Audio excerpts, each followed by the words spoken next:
J'ai donc une page A3, 42 cm de hauteur, 30 cm de largeur, 29,7 mm en réalité, en largeur. Une page A3 verticale. Et donc mes images ont une certaine dimension ici. Si vous cliquez avec la flèche noire sur le bloc, c'est indiqué là. Dans mon cas, c'est 90 mm sur 98.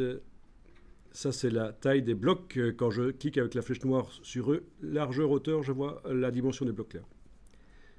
C'est à cette dimension-là que les images vont s'imprimer. Donc, par rapport à ce qu'il était indiqué dans le fichier Photoshop, des images de 50 cm sur 70, des choses comme ça, tout ça, c'est oublié maintenant. Elles vont s'imprimer plus petites.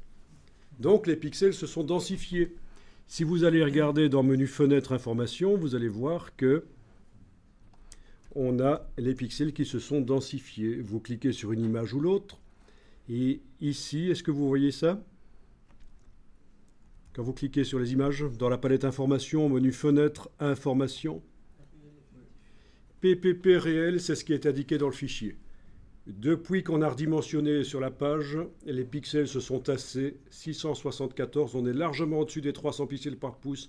Pour imprimer chez un imprimeur, il n'y aura pas de problème. 235, c'est un peu faiblard. Ce sera un peu flou celle-là.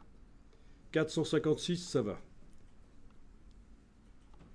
456, 593, 359, enfin voilà. Donc, mortalité de l'histoire.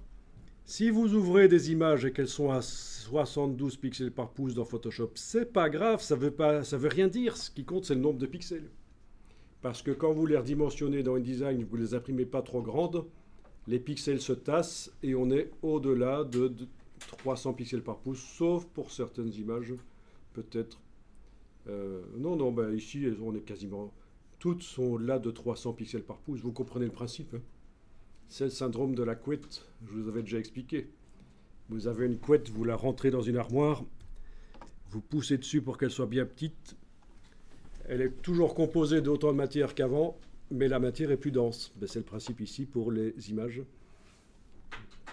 Donc c'est ça qu'il faut bien comprendre, parce que souvent, je vois des gens qui ouvrent des images. Ah, elle est à 72 pixels par pouce, on ne va pas pouvoir l'imprimer. Mais absolument pas. Simplement, tu ne pourras pas faire un poster avec, quoi. Peut-être. Il faut voir. Mais l'imprimer en pas trop grand, pas de problème. Il y en a certaines, là, qui pourraient être imprimées en 30 cm de large, pas de problème. Elles ont tellement de pixels que, même si on agrandit encore les images, on est à 300 pixels par pouce.